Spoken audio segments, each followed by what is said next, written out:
Part 2 with Tom Stevenson. So do you think that, fast forwarding to now, that sparkling wine and also champagne, do you think people are grasping this as more of a serious wine? Like a lot of people will associate, say, an old Bordeaux or various other wines that they are familiar with as serious wines that they can go into detail. Champagne and sparkling wine has had the branding almost of being a party wine. It's a fun wine. But do you think that's changing? I think it's already changed. I mean, Okay. If you go back to when I first started researching champagne in 1980, even in champagne, they just talked about it as a celebration, popping the cork to have a toast and that sort of thing.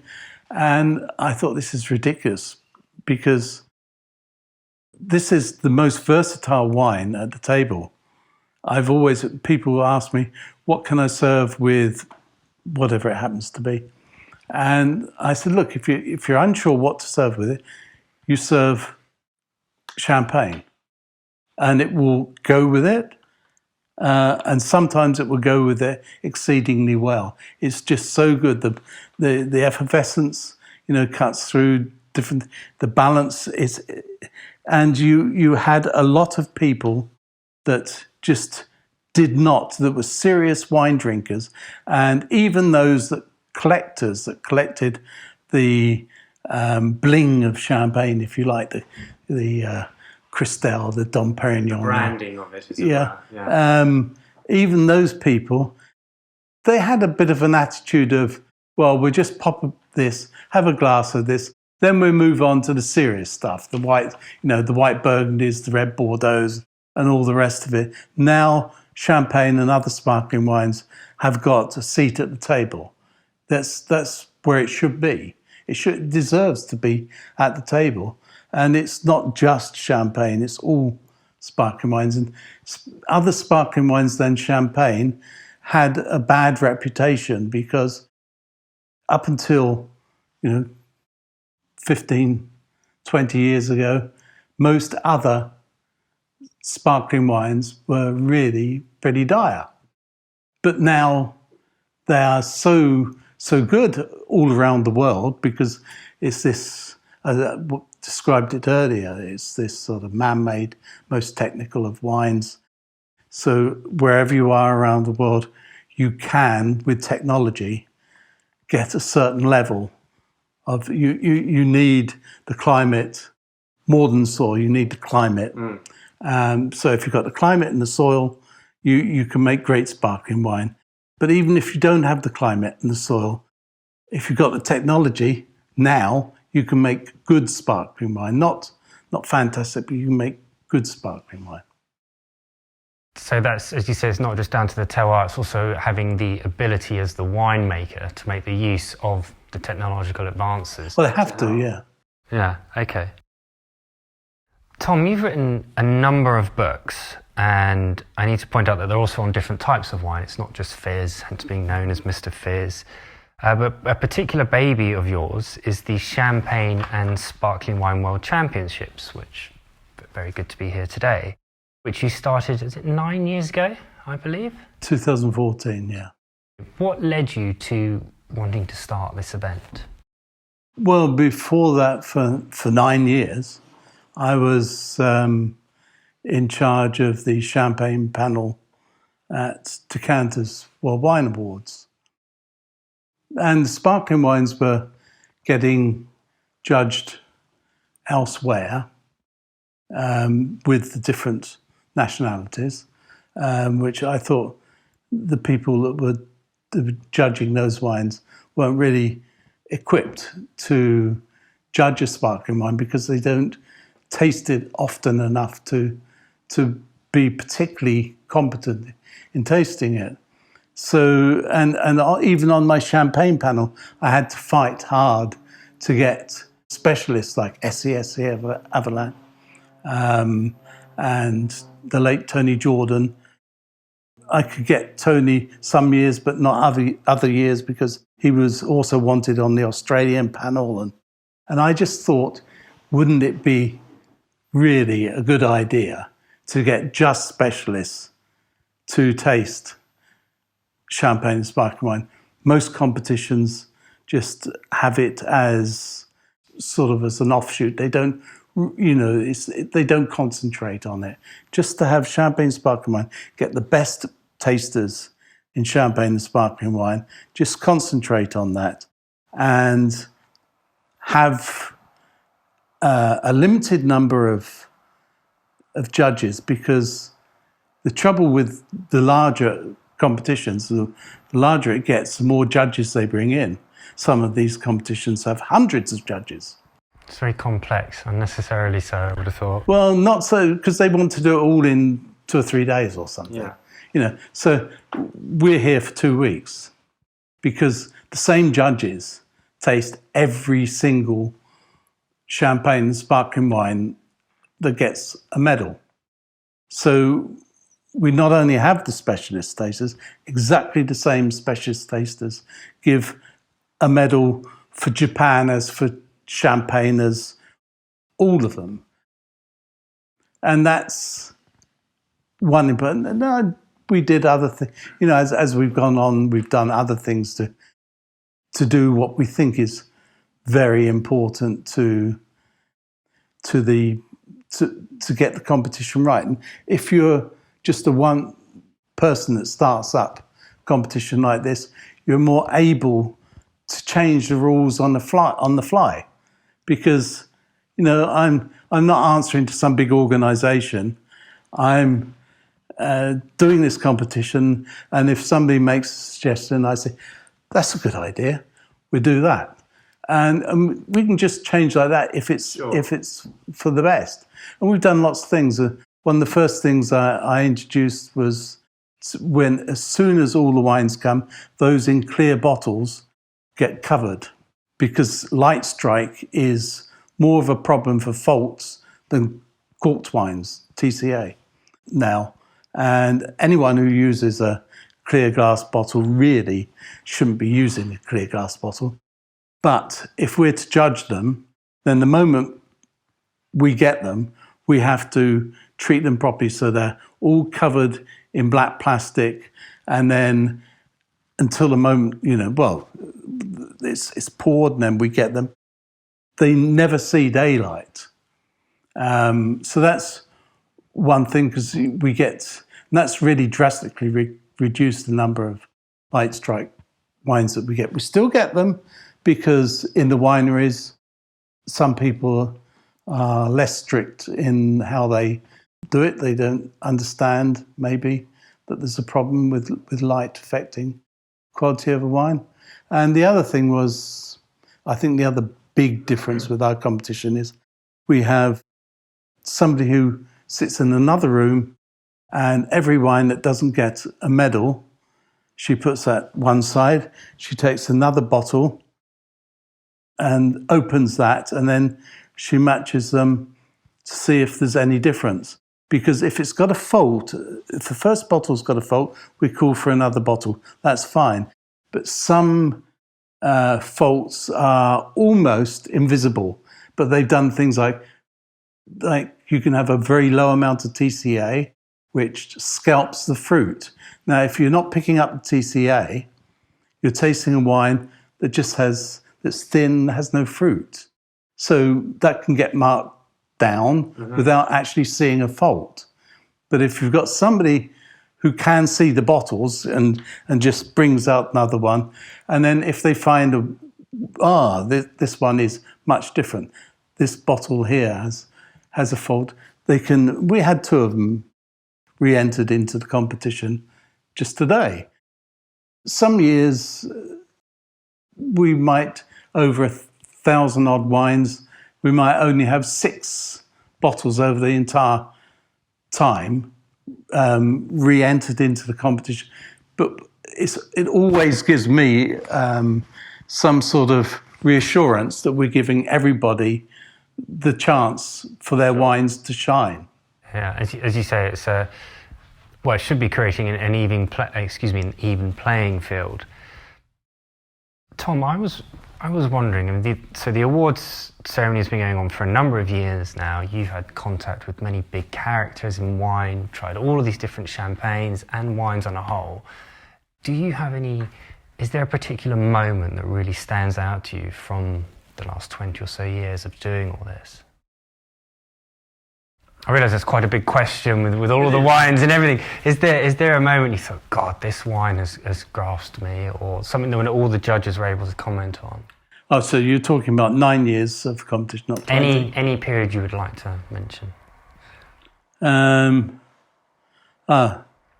So within the awards then, within the Champagne and Sparkling Wine World Championships, has there been a moment? Well, there are always moments Well, that's good. There are always moments, like in the very first one, we gave a gold medal to a wine from Croatia. We had no idea that the wines from Croatia were even sort of drinkable, but that was the very first. Okay. That was 2014. And it got picked up on because it was 100 years before, of course, the assassination of the Archduke Ferdinand in Croatia that started the First World War. So exactly 100 years later, Croatia waved the flag for sparkling wine at our competition. So that was a good thing. Last year, for example, last year and the year before, we were tasting wines from Sicily. That's a rock in the baking hot sun.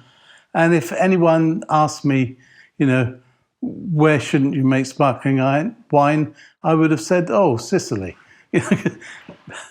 But the first year, I can't remember the exact numbers. First year we had probably 2 golds, and then last year was maybe 5 or something or other. And this year we got 40 wines coming from Sicily. That's something, isn't it? I have to admit, you do not expect that. No. And I don't, and it's great to see, because they're obviously technology and expertise together have managed to push that above the restrictions imposed by both climate and soil. With the awards that you host, and particularly here, you're studying the wines, you're writing about them. Do you have much time to enjoy them as well? Are there any fun moments? Is it all very serious, strict judging? Here or here? Yes. Oh yeah. Good.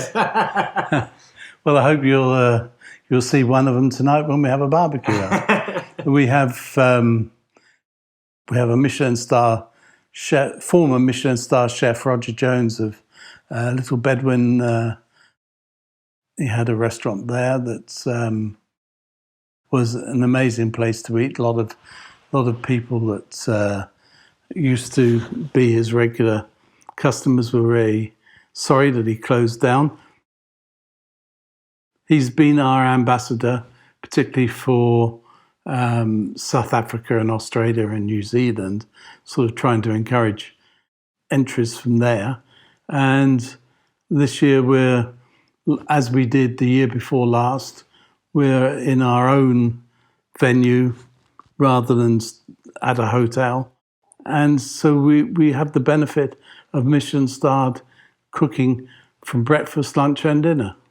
So, I mean, that's good. And of course, come dinner, we can get to drink, some of the best wines we tasted that day. Not the very best, because the very best wines have to remain anonymous because they go forward for other awards. There's best in class, there's regional trophies, there's national trophies, there's world champion trophies. So those have to remain anonymous. But the ones that have won a gold or a silver medal that are not going forward, I mean, really, gold medal is the accolade that's probably more important than the trophies, because the trophies, you're matching apples and pears, because you're matching from different areas. Yes. But all the gold medals are from one area, and so they're all of a certain standard. So we get to taste those ones because they're not going forward, And so it doesn't matter if we see what they are, and it's really quite nice to say, I remember, when we're judging what we said about this one. And we have everyone enjoys it. Everyone here is like it's like a small family that gets together for a 2-week holiday every year. You mentioned some of the improvements that have been made in terms of the production over the years. Is there anything particular that you think's really stood out and is going to have a positive impact for the future? Well, one of the most important was the introduction of diamante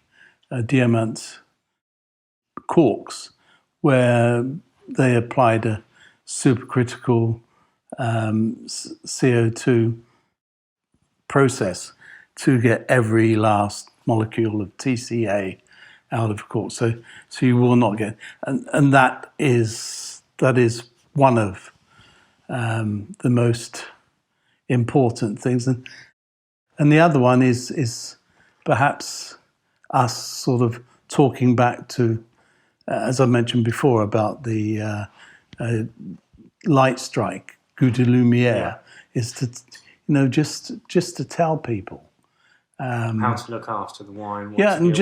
They just do not know. Yeah. I mean, even I will not mention the name of this hotel, but one of the country's top hotels.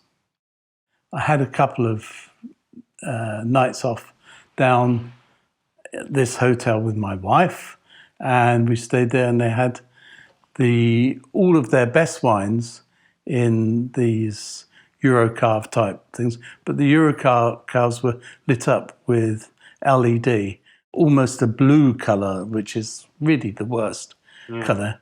So a green bottle only has 50% protection. Dark amber, or dead leaf color, that if it's really dark, has about 97% protection. But they had all their Bordeaux's in green bottles 24/7 under the light. Right. And those best vintages will all be light struck. And in the champagne section, they had 3 vintages of Cristal, and they'd taken off the protective orange wrapping.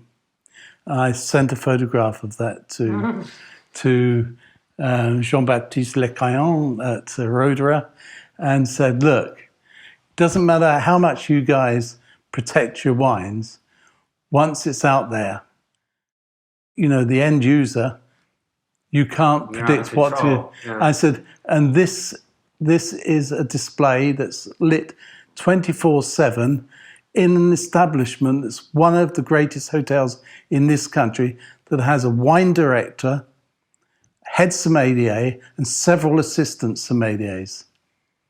And they do that. It's almost a bit embarrassing, isn't it? It is. Yeah, it's. Did he say anything? Did he get back to you, or did he just say, "What can I do?" He said he wanted to know the hotel, and I did tell him the hotel, and I think he sent somebody down there to just instruct them on how to. Yeah, but look after their wines. Yeah, I mean, his is about the only clear glass bottle that you can understand why they have, because he's as technical minded as they come. Yeah. But, this is a bottle that was designed for the Tsars, and there's this big history around it. And so, I mean, if it was me, I'd keep the design and just make it of black glass. But he sent somebody down to have a look and to pay attention. So he said he did. But yeah. I don't know whether we'd be welcome at the hotel again, so I haven't gone down to check. Tom, one of the other areas in the wine industry that you have particular expertise in is the wines of Alsace. I was wondering if you could tell me a bit more about that and why they particularly, why you focus there as well. Well, I could give you the glib answer of saying, well, when you drive across the Channel and you get to Calais, the first region you encounter is Champagne. And if you carry on, the next region is Alsace. So So that could be the glib answer. It's also, I've also loved Alsace wines since I had first trip. I knew a woman, master of wine, Alison True, who unfortunately died of cancer. But I said to her, I want to go to Alsace and I want to learn about the wines. Can we go together and you can, show me around? And we went together, and it's just a fairy tale land, and the food is marvelous, and they speak different languages. They speak Welsh also, as in the, up in the mountains where they keep their babies quiet by feeding them alcohol. And it's an age-old tactic, isn't it? A bit of whiskey. But it's it's a love of mine. I wouldn't say that that I'm a specialist in it, because I don't keep up with it as much as you should if you're going to declare yourself a specialist. So I say it's a passion rather than being an enjoyment factor rather than a studious. And they went through a period where, for various reasons that I could explain, but historical reasons, they started lowering the yields to the point that the alcohol got so high, potential alcohol got so high, and the wines, if they fermented them out fully, then they would be just so alcoholic. I mean, ridiculously alcoholic, 16, 17 degrees. So they don't. So they leave the sugar in. So either the wines are heavy and sweet, or they're heavy and too alcoholic. And most of the best producers got over that hurdle, seen the mistake they made, and started to reverse it. But another passion of mine is, believe it or not, a little country called Luxembourg. And I would describe, when people ask me to describe Luxembourg, I say, well, it's like a mini Alsace, because they have the same varieties there, except that the wines aren't too alcoholic, they aren't sweet, they're dry and fresh, and it's like discovering Alsace all over again before they went too heavy and sweet. Sure. Tom, I was wondering, we've spoken a lot about the awards, a lot about yourself and your history, and you may not be able to answer this, but is there a particular moment throughout the many years that you've been running these awards that stands out to you? For all the wrong reasons, yeah.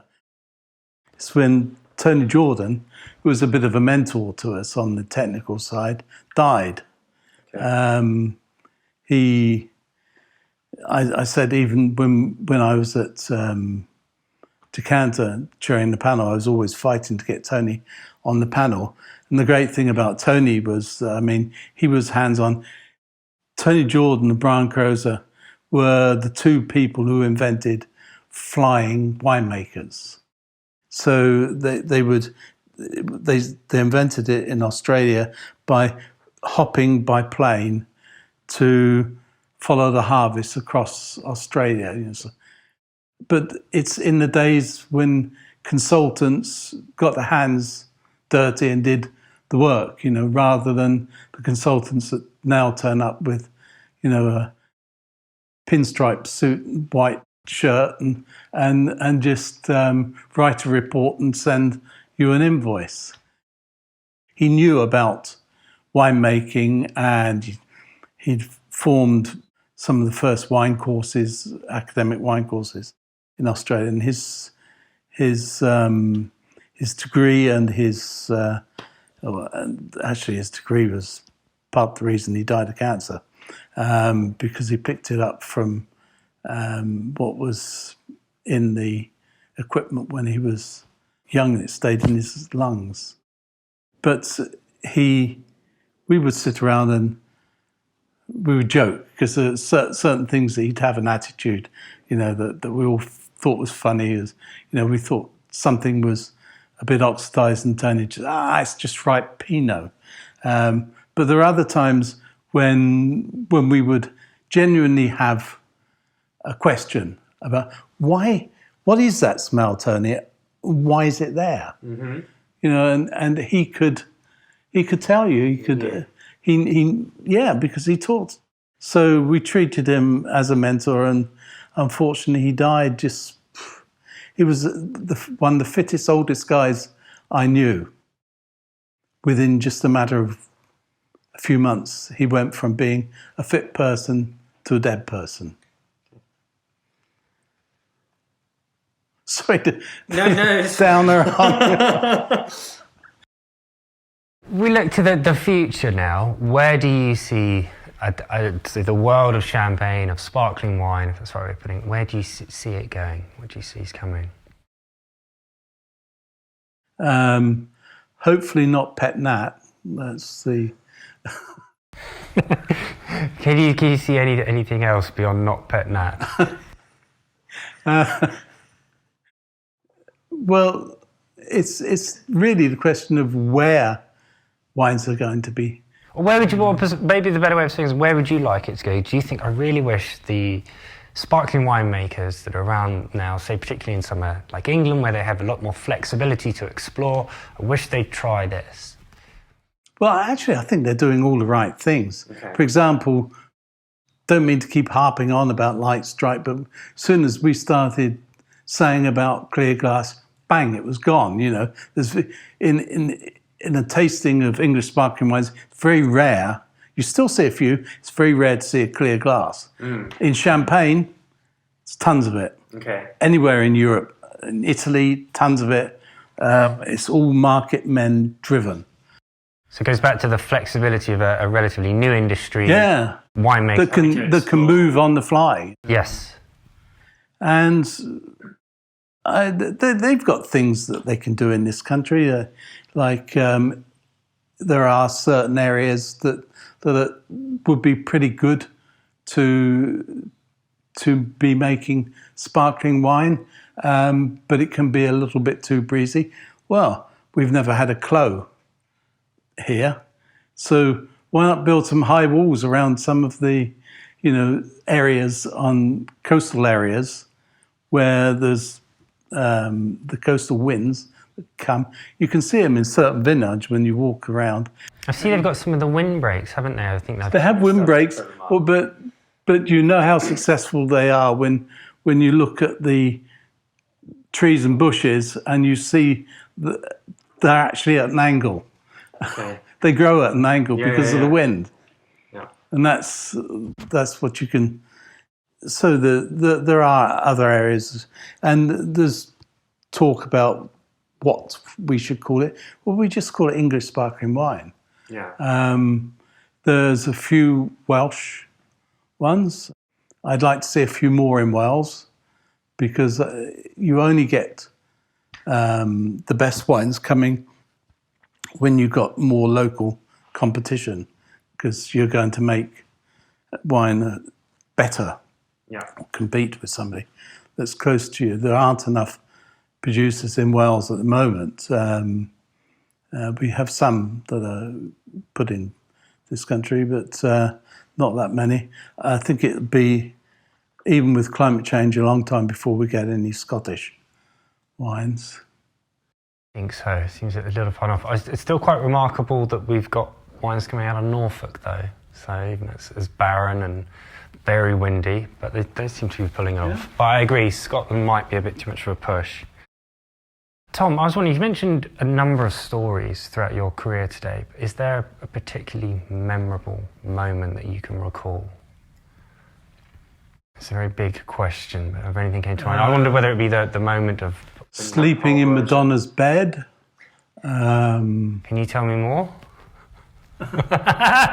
in Michigan. Madonna wasn't in the bed at the time. That's disappointing. Yes, it was. But then I was sleeping in it with my wife. So, Okay. her father... Perhaps you could tell us how you got into Madonna's bed? Well, her father has a vineyard in Michigan. Right. And on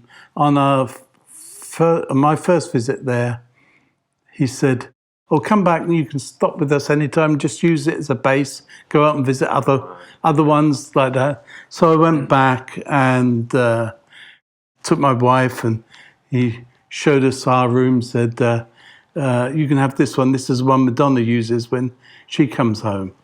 So that's how we got that. Right.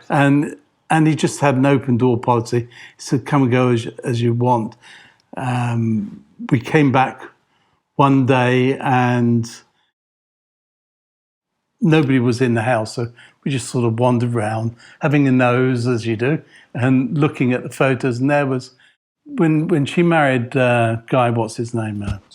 Guy Ritchie. Yeah, they famously didn't have any photographs of that wedding ever published. And there on the side was a picture of Madonna and Guy Ritchie in a kilt at their wedding.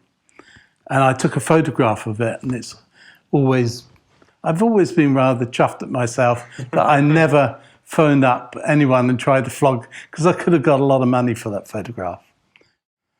And just down the hill from his vineyard is a guy called Larry Morby.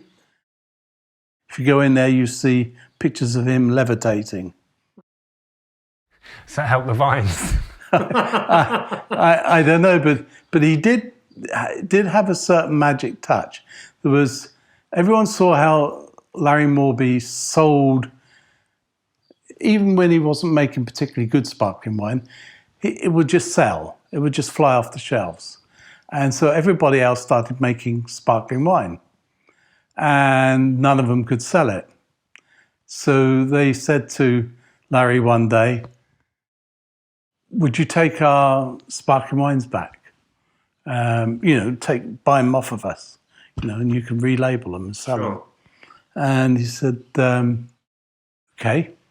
And as a coming, he one day, just very drunkenly, filled in a form requesting permission to sell under the brand name Sex. Right. And that's we get very Puritan about it over here.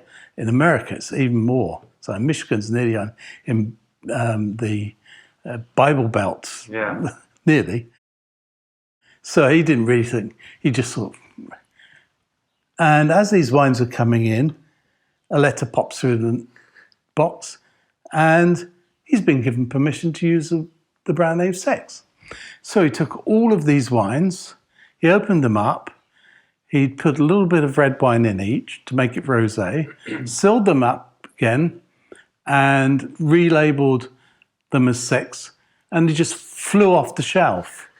And they're all different wines, I went to taste with him, and he had about 4 or 5. And I said, I like that one, but I didn't like some of the others. It all depends which one he had. But it just flew. And the people who sold him the wine didn't know whether to laugh or cry, because they were very happy that he took the wines off their hands, but absolutely amazed that he could sell it, and to sell it under the Sex name. And I remember bringing it back for a tasting I did for Wine Report, which is one of the books that I had, an annual that went for about 6 years, I think. And we had the bottle Sex was there for everyone. And I remember getting an email from Jancis Robinson said, "Thank you very much for the tasting. I particularly enjoyed the Sex." Yeah. It's just itching to write that too. Tom, thank you. I really appreciate your time. Is there anything else you'd like to add before we wrap up? No, that's fine. Brilliant. Thank you. Thank you.